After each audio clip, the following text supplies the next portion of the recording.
Hello and welcome dear student. Welcome to the next part of the solution of CSA Net Mathematics June 2023 solution. इसमें हम कुछ part सी के important question solve करने वाले हैं। तो जैसा कि मैंने प्रीवियस 3 वीडियो लेक्चर में आपको बताया कि क्वेश्चन कि मैं देखूं अगर एवरेज तो बिल्कुल आसान क्वेश्चन पूछे हुए हैं। ठीक है, ऐसा कुछ नहीं है कि आपको बिल्कुल हार्ड क्वेश्चन पूछे गए एग्जाम में। तो सबसे पहला हम क्वेश्चन डिस्कस करते हैं इस वीडियो लेक्चर का। If A is a 5x5 square matrix is a real block matrix with blocks. एक मैट्रिक्स दे रखी है 5x5 की, उसकी ब्लॉक दे रखी है, तो उसे कोरस्पॉन्डिंग ऑप्शन पूछता है। ऑप्शन ए में दे रखा है उसने कि the algebraic multiplicity of the element e number e is 5। Option B में बोलता है कि तो मैट्रिक्स ए बनेगी वो डायगोनलाइजेबल नहीं होगी। ऑप्शन सी में बोलता है कि geometric multiplicity of E is 3 and D में बोलता है कि geometric multiplicity of E is 2। ठीक है, ये चार ऑप्शन उसने दे रखे हैं। तो क्योंकि उसने ब्लॉक दे रखे हैं तो ब्लॉक से मैं डायरेक्टली यहाँ पे मैट्रिक्स बना सकता हूँ ए। तो ए में सबसे पहले 2x2 का ब्लॉक है, तो यहाँ से मैं करूंगा तो I can write it as E1। ठीक है, और बाकी 0 0 0 0। नेक्स्ट बनेगा 0 E 0 0 0। तो इस ब्लॉक का मैंने क्या कर लिया, यूज कर लिया। अब बाकी करेंगे यहाँ से 3x3 का, तो यहाँ से E1 0। ठीक है, बाकी ये दोनों 0 हो जाएंगे। नेक्स्ट ये दोनों 0 और ये हो जाएगा, तो हमारे पास 0 E 0 और लास्ट की जो बनेगी वो बनेगी 0 0 0 0 E। तो ये मैट्रिक्स बन जाएगी 5x5 की स्क्वायर मैट्रिक्स बन जाएगी। ओके, और आप देख रहे हो ये मैट्रिक्स ए है, ये एक अपर ट्रायंगुलर, ठीक है, अपर ट्राइएंगुलर मैट्रिक्स है। ठीक है, अपर ट्रायंगुलर मैट्रिक्स। ओके, तो सबसे पहले देखो ई की एम और जीएम पे बात कर रखी है उसने, तो यहां से आपको एक नजर और साफ साफ दिखाई दे रहा है कि all the eigen values of A R E. ठीक है, सेम भी बोल सकते हो।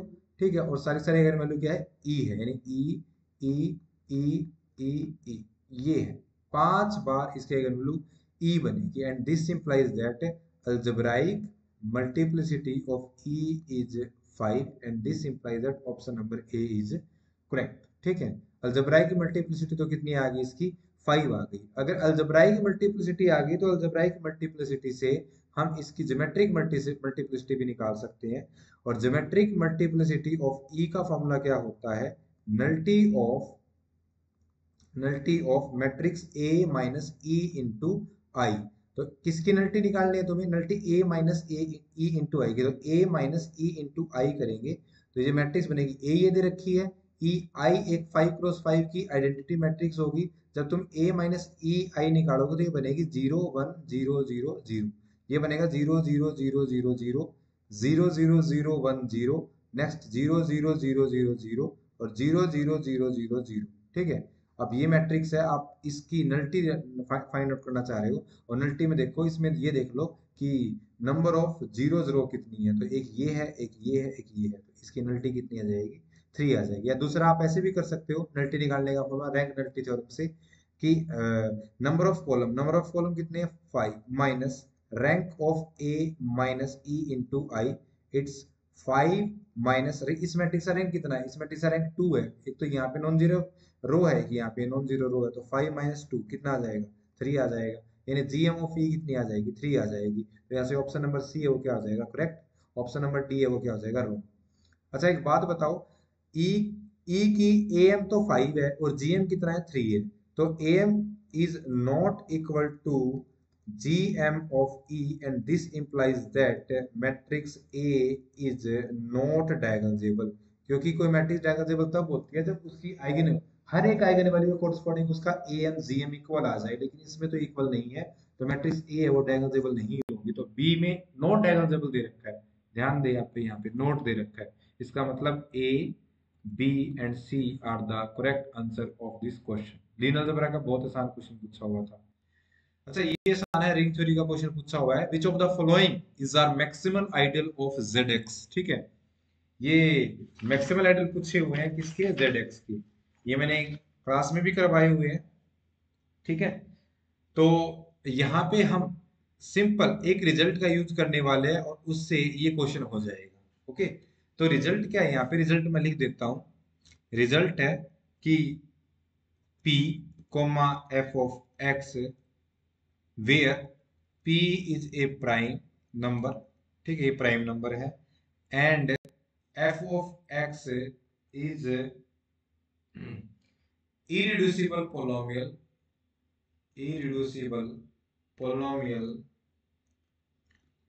polynomial, then this p comma f of x, ये एक आइडियल है जो p से और f of x irreducible polynomial से जनरेट होके बनेगा, ठीक है, is maximal, is maximal ideal of zx, ठीक है, ये zx का क्या बन जाएगा, मैक्सिमल आइडियल बन जाएगा। अब देखो अगर चारों ऑप्शन को देखा जाए तो इसने ना p तो ले रखा है, या तो 2 ले रखा है या 3 ले रखा है, और f of x को या तो ले रखा है उसने x स्क्वायर प्लस 1, या फिर ले रखा है 1 प्लस एक्स स्क्वायर, और दोनों की दोनों पोलोमियल ओवर क्यू क्या है, ओवर जेड क्या है, इरिड्यूसिबल है, क्योंकि एक्स स्क्वायर प्लस 1 करेंगे तो एक्स स्क्वायर प्लस 1 तो ऐसे ब्रेक करेंगे x minus eta into x plus eta, लेकिन ऐसे ब्रेक इसको नहीं कर सकते हैं किसमें, जेड में, इसका मतलब x square plus 1 is irreducible, is irreducible over Z x, ठीक है।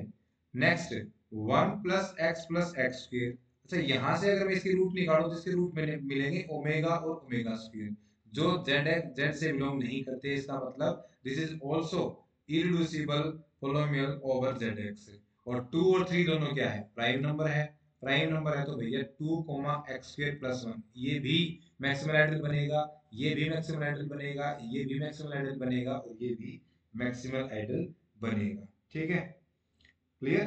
तो ये एक रिजल्ट भी होता है, आप थ्योरी लेक्चर में आपने देखा भी होगा कि every maximal ideal in Z has the form p F x, ठीक है, p एफ एक्स, इस टाइप की फॉर्म होगी, अगर जेड एक्स का कोई मैक्सिमल आइडियल होगा तो पक्का इसी टाइप का होगा, p एफ एक्स का, ठीक है, where p is a prime number and f of x is a irreducible polynomial, ध्यान रखिए irreducible polynomial, अगर reducible हो जाती है तो फिर वो प्राइम मैक्सिमल आइडियल नहीं बनता है, लेकिन इसमें आप देखोगे तो x स्क्वायर प्लस 1 और 1 प्लस एक्स दोनों ही रिड्यूसिबल होते हैं, इसके भैया सारे ही आंसर करेक्ट हो जाएंगे, A B C D, A B C D सारे ही इसके आंसर, ओके।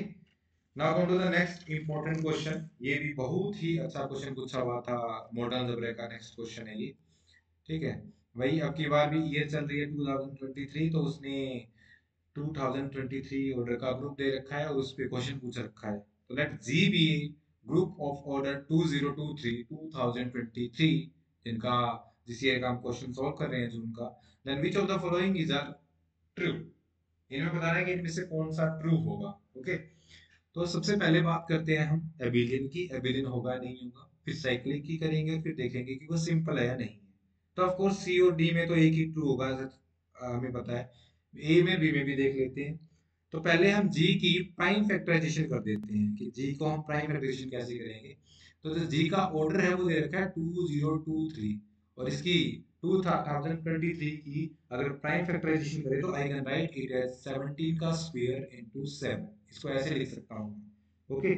अब देखो यहाँ से ये जी इस टाइप का बन गया, G is equal to P square into Q, फिर जो p की वैल्यू है वो 17 है, और जो q है उसकी वैल्यू 7 है, p है वो q से बड़ा है, इस टाइप से, ओके, इस टाइप का क्वेश्चन पूछा हुआ है, तो यहाँ से हम एक रिजल्ट यूज करने वाले हैं, वो रिजल्ट मैं यहाँ पे लिख देता हूँ, रिजल्ट क्या है कि if g is a finite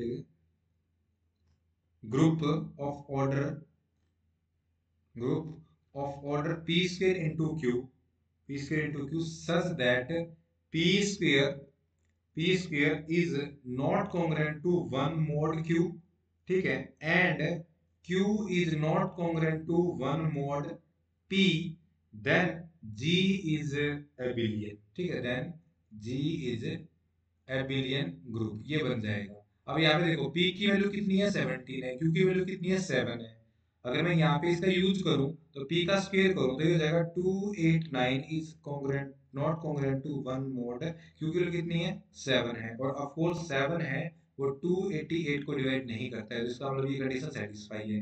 similarly यहाँ पे करूँ तो 7 is not congruent to 1 mod 17, ये तो 17 बड़ा हो गया, 17 अपने से छोटे नंबर को भी डिवाइड नहीं कर सकता, तो 7 डज नॉट डिवाइड 6, ठीक है, तो ये दोनों कंडीशन सेटिस्फाई हो रही है, this implies that G is abelian. ठीक है, तो जी क्या हो जाएगा, एक एबिलियन ग्रुप हो जाएगा।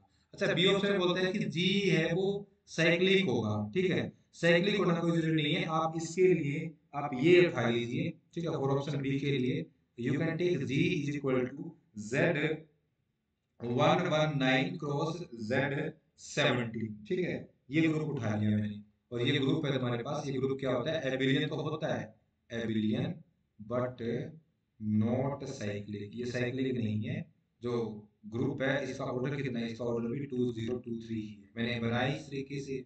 ठीक है, तो साइक्लिक होना कोई जरूरी नहीं है। बी के लिए हमने काउंटर एग्जांपल दे दिया, तो बी ऑप्शन को कर देते हैं कट। ठीक है, अब आते हैं सी ऑप्शन पे और डी ऑप्शन पे। ठीक है, सी में से फिर डी में से एक टिक होगा। यहाँ पे हम सिलो थ्योरम का यूज करेंगे सी के लिए, सिलो थर्ड थ्योरम का, सिलो थर्ड थ्योरम। तो इसमें हम कंसिडर कर लेते हैं जी को हमने कैसे डिवाइड किया हुआ है, 17 का स्क्वायर इंटू 7। तो पहले 7 ऑर्डर के देखते हैं इसके अंदर कितने सब ग्रुप होंगे। तो 1 प्लस 7 इंटू के इज डिवाइड 17, या 17 का square into 7, and this implies that 1 plus 7 के डिवाइड 17 का स्क्वायर। इसको चेक कर लेते हैं, या इसकी बजाय हम इसको चेक कर लेते हैं 1 प्लस 7 के डिवाइड 17। तो ये भैया कंडीशन किसके लिए होगी, अगर के जीरो हो जाए, के अगर जीरो हो गया तो 1 प्लस 7 इंटू 0 1, 1/17, तो के की वैल्यू जीरो हो सकती है।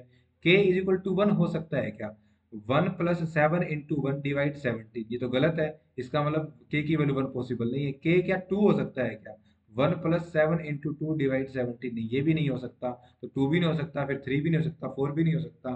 तो के की वैल्यू कितनी होगी, 0। और 1 प्लस 7 की किसको रिप्रेजेंट करता है, number of subgroup of order 7। तो ये हो जाएगा 1 plus 7 into 0 is equal to 1।